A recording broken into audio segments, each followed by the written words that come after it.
Umakant Yadav sir GS classes के online web portal में आप सभी का बहुत बहुत स्वागत है। आज के सेशन में हम पिछली ही कक्षा को आगे की तरफ बढ़ाएंगे। हम लोग पिछले समय में पढ़े थे ब्रह्म समाज। आज ब्रह्म समाज के विस्तार के बारे में पढ़ेंगे कि हिंदू सुधारवादी जो आंदोलन आया 19वीं शताब्दी में राजा राम मोहन राय के द्वारा जो ब्रह्म समाज की स्थापना की गई थी, उस ब्रह्म समाज का विस्तार कैसे हुआ, आइए उसके तरफ चलते हैं और जानेंगे।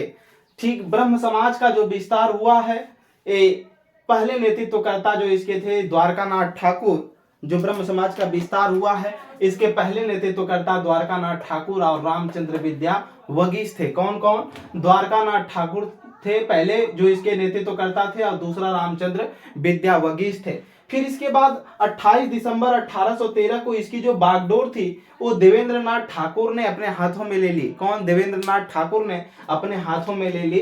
कब? 1813 में। इसके बाद देवेंद्र नाथ ठाकुर ने जब अपने हाथों में ले ली, तो इसके पहले जो देवेंद्र नाथ ठाकुर थे, इसके पहले क्या थे? इसके पहले भी स्थापना किए थे किसकी?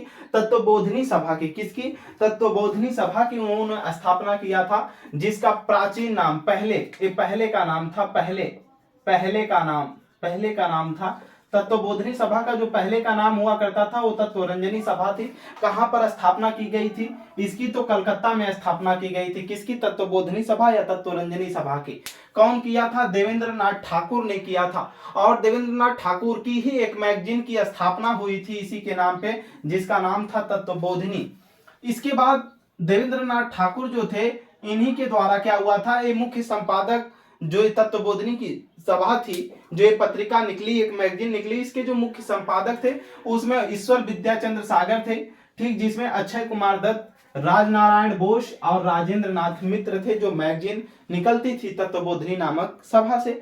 ठीक, आगे की तरफ इसमें विज्ञान और धर्मशास्त्र के लिए जो विज्ञान है, इसमें विज्ञान और धर्मशास्त्र के लिए एक तत्वबोधिनी स्कूल की भी स्थापना की गई थी कि जो विज्ञान है उसमें विज्ञान पढ़ाया जाए, धर्मशास्त्र धर्म से संबंधित चीजों का उसमें बारे में बताया जाए, अध्ययन कराया जाए। उसके लिए 1840 में एक तत्वबोधिनी स्कूल की स्थापना की गई थी। आपसे पूछा जाएगा कहां पर? तो कलकत्ता में ही की गई थी।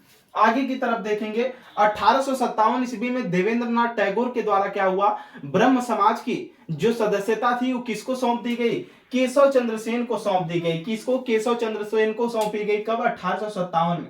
लेकिन देवेंद्र नाथ टैगोर ने ब्रह्म समाज की जो सदस्यता कब ली थी? 13 में और 57 में। 1813 में उन्होंने इसकी सदस्यता ग्रहण की, अपने हाथों में इसको लिया, और इसके बाद 57 में इन्होंने देवेंद्र नाथ टैगोर को सौंप दिया। समय बीता, 1865 में ही केशव चंद्र सेन का देवेंद्र नाथ टैगोर से क्या हो गया? विवाद हो गया। और जब विवाद हुआ तो देवेंद्र नाथ टैगोर ने क्या किया? केशव चंद्र सेन को सेवा मुक्त कर दिया, यानी इसके हटा दिया, यहां से हटा दिया जब विवाद हो गया। और जब विवाद हो गया तो समझ लीजिए कि दोनों के बीच जब विवाद हुआ तो ब्रह्म समाज पहली बार में ही दो भागों में टूट गया। तो 1865 में ब्रह्म समाज में पहली बार फूट पड़ी। जो पहली बार फूट पड़ी तो इसमें जो केशव चंद्र सेन थे, इनका जो संगठन था वो क्या कहलाया? आदि ब्रह्म समाज कहलाया था। क्या? आदि ब्रह्म समाज कहलाया। और जो देवेंद्र नाथ टैगोर थे, इनका जो संगठन था वो ब्रह्म समाज कहलाया। ठीक, अब दोनों में अंतर आपसे क्वेश्चन यही बन सकता है, पूछा जाएगा ब्रह्म समाज में पहली आपसी फूट कब पड़ी थी? तो आप बताएंगे 1865 में। क्यों पड़ी थी? क्योंकि केशव चंद्र जो सेन थे, देवेंद्र नाथ टैगोर ने, जब ठाकुर ने उनको 1857 में आर्य समाज जो था, ब्रह्म समाज जो था, उसकी जिम्मेदारी दी थी। बाद में उन लोगों में विवाद हुआ, और जब विवाद से अलग हुए तो दो भागों में टूट गया। केशव चंद्र सेन को आदि ब्रह्म समाज और देवेंद्र नाथ ठाकुर को ब्रह्म समाज की स्थापना करने का श्रेय मिला। इसके बाद 1861 ईस्वी में केशव चंद्र सेन के द्वारा क्या हुआ? प्रकाशित हुआ इन्होंने एक न्यूज पेपर, केशव चंद्र सेन जो आदि ब्रह्म समाज से थे, उन्होंने 1861 में एक पेपर प्रकाशित किया था जिसका नाम था इंडियन मिरर। ठीक, केशव चंद्र सेन के द्वारा ही मद्रास में वेद समाज, महाराष्ट्र में प्रार्थना समाज की स्थापना की गई थी। हम वेद समाज क्या है, प्रार्थना समाज क्या है, इनके बारे में भी अध्ययन करेंगे। एक चीज और यहाँ पर समझते रहिएगा, 1857 में देवेंद्र नाथ टैगोर के द्वारा जब ब्रह्म समाज की सदस्यता केशव चंद्र को सौंपी गई थी, उसी समय जो मुख्य शाखा बंगाल में थी। इसकी जो मुख्य शाखा हुआ करती थी ब्रह्म समाज की, जब केशव चंद्र सेन के हाथों में आई थी, तो इसका विस्तार उस समय उनका हुआ था बंगाल के अलावा कहाँ कहाँ, पंजाब, उत्तर प्रदेश, मुंबई और मद्रास में। बाद में ही कुछ समय के तत्पश्चात बंगाल में इसकी 65 शाखाएं हो गई थी।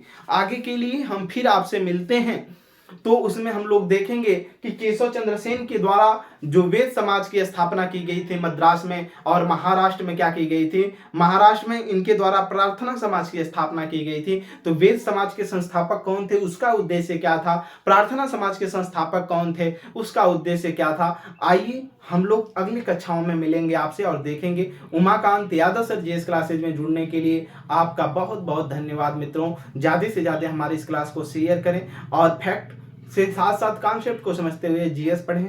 धन्यवाद।